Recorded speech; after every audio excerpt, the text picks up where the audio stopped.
দৃশ্য জাস্ট অসাধারণ অসাধারণ। আরে ওইটুকু তো যাবি।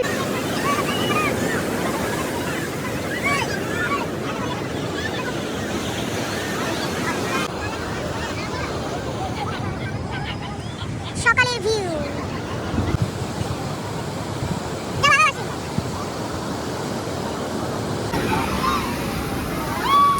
হ্যালো সবাই, কেমন আছো? আজকে আমি চলে এসেছি একদম স্পেশাল একটি জায়গা, পুরী। সমুদ্রের ঢেউ, জগন্নাথ ধামের পবিত্রতা আর অসাধারণ ফুড সব কিছু একসাথে এক ট্রিপে। তো এটা আমার পুরীর থার্ড ব্লগ। আগের দুটো ব্লগ আমার চ্যানেলে আছে, অবশ্যই একবার ভিজিট করে নিও। আমরা কেমনভাবে কি করলাম পুরো ভিডিও তোমাদের সাথে শেয়ার করেছি। প্রথম দিন থেকে আজকে অবধি, মানে একদম চতুর্থ দিন অবধি দারুণ ভিডিও দৃশ্য তোমাদের সাথে সব কিছু শেয়ার করা আছে। তো চলো আজকের ব্লগে তোমাদের ঘুরে দেখাই এই সুন্দর শহরটা। সকাল সকাল, এখন ভোর 5:30 না 5:45 চলে আসলাম। গুড মর্নিং সবাইকে। তো এখন আমি চলে আসলাম মাছ ধরা দেখতে। তো এখনো ওরা আসেনি, তো আসলে দেখতে পাবো। আমার ভেবেই তো ভীষণ ভালো লাগছে, ভীষণ ভালো লাগছে। তাও সকালবেলা আসার পরও কত ভিড়। সকালবেলা আসার পরও কি ভিড় না? স্নান করে এখন লোকজন। বাপরে, ঠান্ডাটার মধ্যে সবাই স্নান করছে। বললে বলার গেছে সবাই জানে।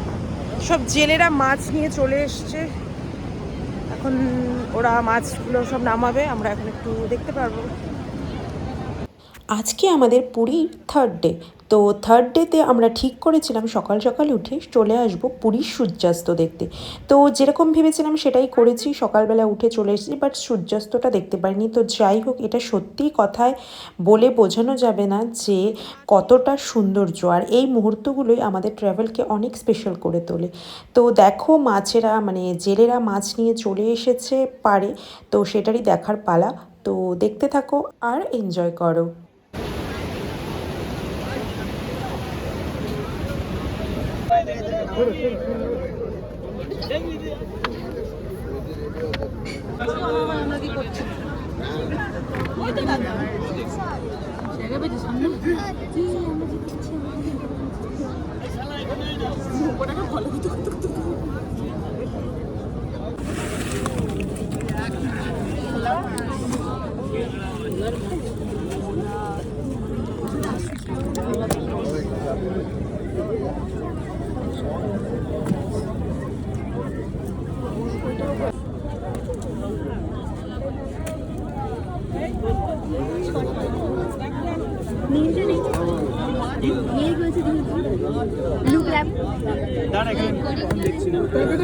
ঠেলেন না।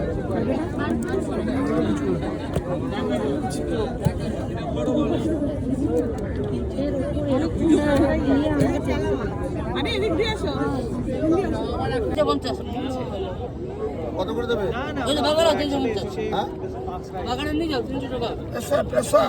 এই তো এখানে দাঁড়িয়েছে।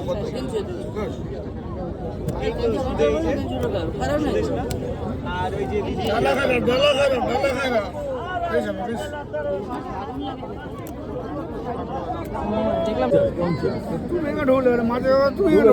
মাছ বলে আমি ডুবো নাকি তুমি ডুবো? আমরা মাছ কি নি মাছ মাছ দিলে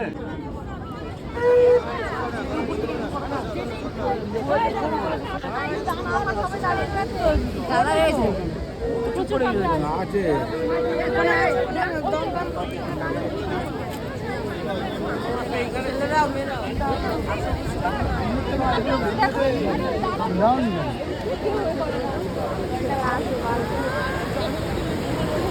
ওরাই পারবে বাজাতে, আমরা পারবো না। এইরকম ধরো, এইরকম ধর না, ধর না। জেলি পিস নেই, জেলি পিস এটা নেই। না রে, হবে না। দিবি না? না না, আমি তো খাবো। হ্যাঁ যাবে, তোমার মতন অনেক দেখলাম। বোকা মতন কথা বল। শঙ্খ নিলাম 3টা। শিলাদির সঙ্গে কথা বলছিল, হ্যাঁ নিলাম 100 টাকা করে। ভালো লাগছে। হ্যাঁ, খুব সুন্দর, হালকা একদম। ওই মাউনি যে 100 টাকা যায়। দাদা একটা 10 টাকা দাও।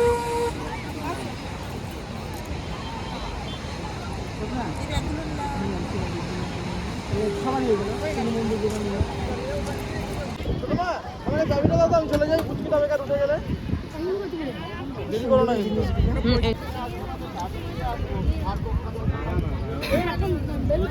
এটা নিল মা 140 করে 100 করে নিল। একটা বড় ব্যাগ কিনে নিব, হাড়ি নিব। তো সকালবেলাতে সবাই মিলে ঠিক করলাম যে একটু শপিং করে নেওয়া যাক, কারণ বাড়ি ফিরে সবার হাতে কিছু কিছু জিনিস তো তুলে দিতেই হবে। মানে ঘুরতে এসেছি আর সবার জন্য কিছু নিব না সেটা তো হয় না, তো আমরা কিছু শপিংও করে নিলাম। সকাল অনেক শপিং কমপ্লিট করে এখন যাচ্ছি হোটেলে।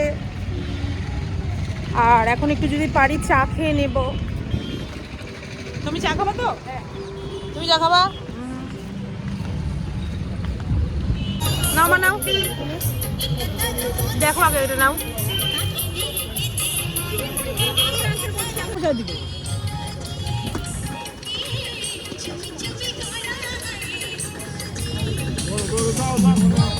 পারবে না।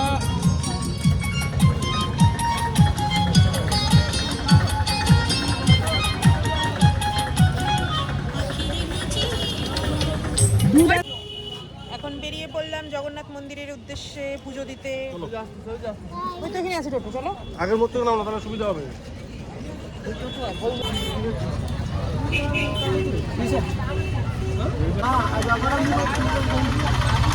হাই হাই কি গো, মুখটা দিয়ে ঘুরে রাখছো কেন?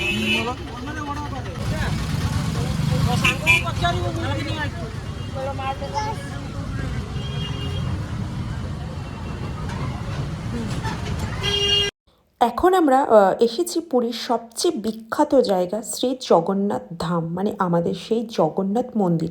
এই জায়গাটি শুধু ট্যুরিস্ট স্পট নয়, একটা স্পিরিচুয়াল এক্সপিরিয়েন্স। ভিতরে ক্যামেরা অ্যালাউড না, তাই বাইরে থেকেই তোমাদের দেখাচ্ছি। তো মন্দির থেকে ঘুরে এসে আমরা হোটেল রুমে এসে ড্রেস চেঞ্জ করে আবার বেরিয়ে পড়লাম, কারণ কাল মানে পরের দিন, মানে আজকের দিনের পরের দিনটা আমাদের লাস্ট দিন, মানে 4th ডেটা আমাদের পুরীতে লাস্ট ডে। তো তার জন্য ঠিক করতে যে কালকে আমরা মানে কোন গাড়িতে যাব, মানে আমরা কালকে একটু ট্যুর করতে যাচ্ছি কোনারক, নন্দনকানন, এইসব জায়গা। তো তার জন্য আমরা চলে এসেছিলাম ওই মানে কার বুকিং সেন্টারে। তো ওখানে এসে আমরা কার বুকিং করে নিলাম, আর আমরা নিয়েছিলাম 2000 টাকা দিয়ে কার বুক করেছিলাম, মানে নন্দনকানন আর কোনারক আমাদেরকে ঘুরিয়ে দেবে সারাদিন ধরে। তারপর এসেই আমাদের ট্রেনে ওঠার পালা। তো দেখো এখন একটু শপিংও করে নিই, কারণ কালকে আর সময় পাবো না। তো ওই শপিংয়েই একটু হালকা পাতলা করছিলাম। রোহান আবার উঠে যাবে না তো? না চলে যাচ্ছে এখনই, এখনই চলে যাচ্ছে। এটা কত? তো বিচের থেকে সোজা চলে আসলাম একটা হোটেলে, যেটাতে আমরা মানে বিদেশ ঘর তোমাদেরকে আগেও আমি আমার আগের ব্লগগুলোতে বলেছি, যেখানে আমরা আমাদের লাঞ্চ, ডিনার, ব্রেকফাস্ট সবই কমপ্লিট মানে এখানেই করেছি। তো ওখানে চলে আসলাম লাঞ্চ করতে। তো দেখো লাঞ্চের মেনুতে কী কী ছিল, আর আমরা খাওয়াটা অনেকটা এনজয় করে খাওয়ার কাছে। আর এটা হচ্ছে পুরীর বিচে বিখ্যাত সেই কাঁকড়া, মানে বিশাল বড় সাইজের।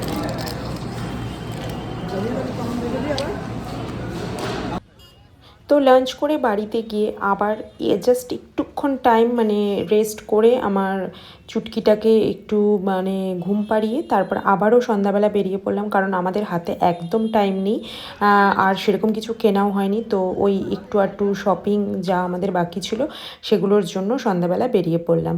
তো দেখো আমরা কি কি শপিং করি আর কি করি সব কিছুই তোমাদের সাথে শেয়ার করছি, তো দেখতে থাকো।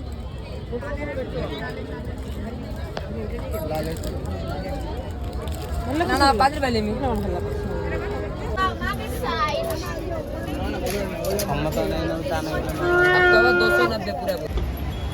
কি দারুণ বানাইছে হ্যাঁ। দাঁড়াও দাঁড়াও, হ্যাঁ ফেমাস মদন মোহন নাও মা, ধরো টাকা ধরো, আমি টাকাটা দিইনি। বুবু এটা কি? এই মালিশ খাওয়ার জন্য পাগল হয়ে গেছে। প্রত্যেকবার আরে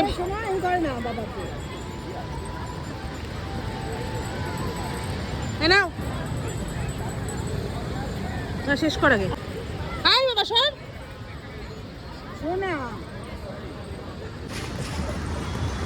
কোনটা করতে চাই না আমি।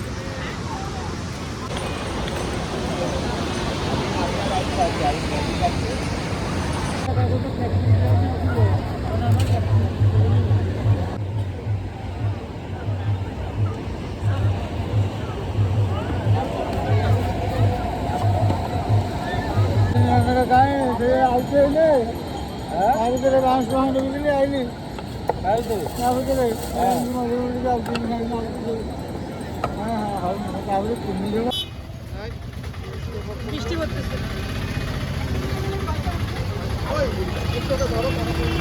হ্যাঁ নিচে দাঁড়াও। বাবু খাবা? চলো। তো আজ আমাদের পুরীর 4th ডে। তো দেখতে দেখতে 4th ডেও চলে আসলো। তো আজকে আমরা আবার সেই গাড়ি করে, যেটা বলেছিলাম কালকে গাড়ি বুক করে রেখেছিলাম কার, তো সেটা এই গাড়ি করে আমরা বেরিয়ে পড়লাম নন্দনকানন আর কোনারক ট্যুর করতে।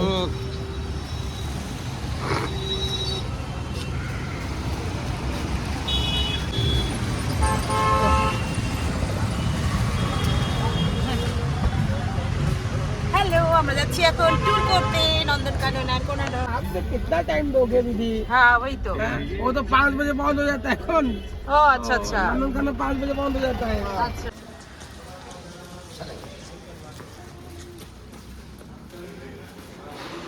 চলে আসলাম একটা রোড সাইড রেস্টুরেন্টে। ওখানে আমরা এখন ব্রেকফাস্ট করব। আর মা আর আমি ধোসা খাই নেব।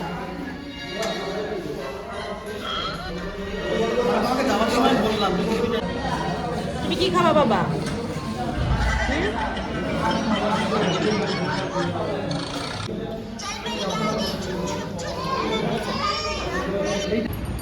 ये है चंद्रभागा बीच।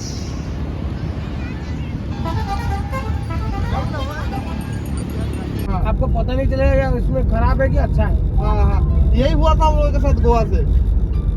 लेके आए थे बहुत सारा काजू लेके आए थे। बाहर वाला ऊपर वाला साइड ठीक था, अंदर वाला पूरा खराब। देखिए, उसमें क्या होता है आप लोग एक बार देखे गए। তো প্রথমেই আমরা চলে এসেছি কোনারকের সেই বিখ্যাত মন্দির। আর এই মন্দিরটি নির্মাণ করেছিলেন কিং নরসিমা দেবা, যিনি পূর্ব গঙ্গ রাজবংশের একজন শক্তিশালী শাসক ছিলেন।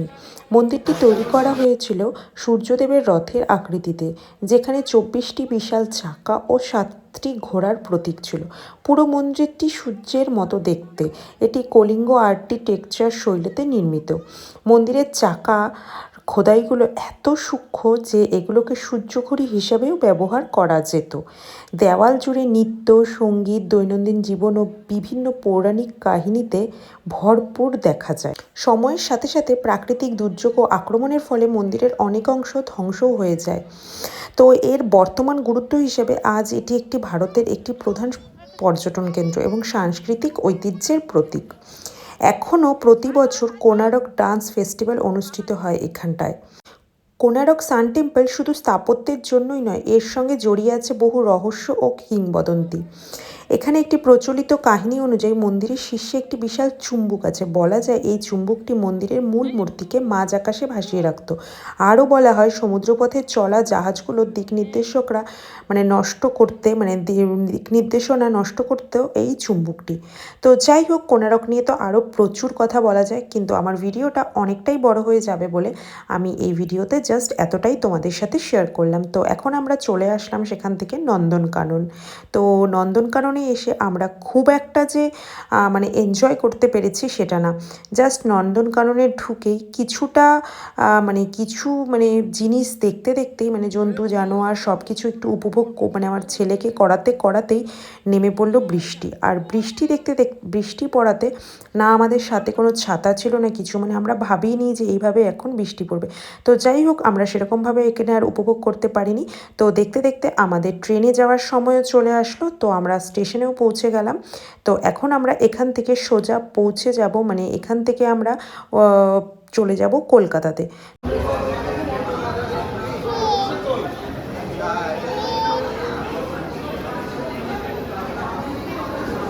এখন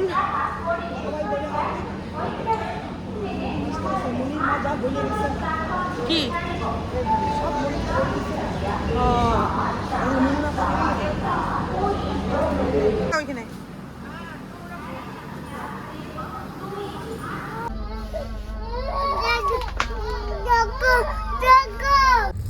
পরে বলে দেবো।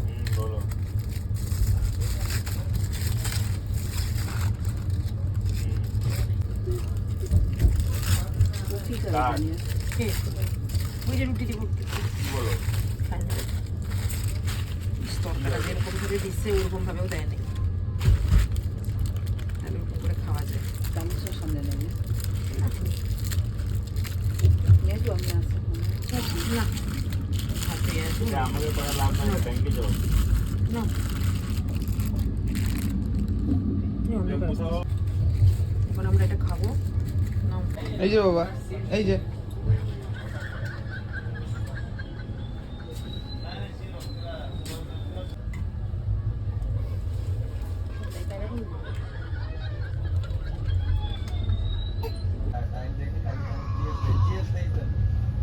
না পারে জল দিব জল এনো দাদু দিব দাদু আসো দাদু আসো। Papa. আমি এরকম করলে আর দিব না, যা।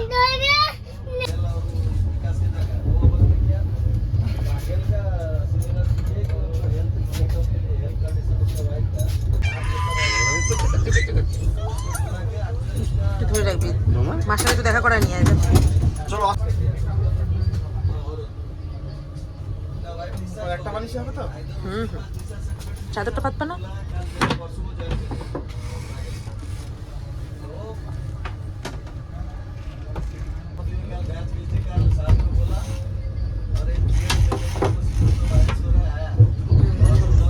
চাদরটাকে পেতে দাও।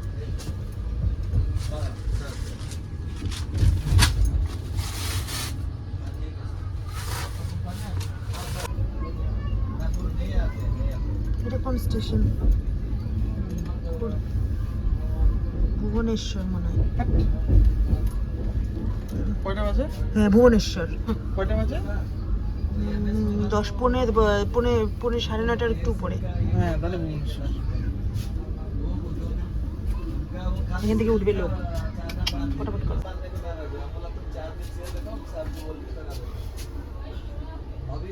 ফটাফট করো।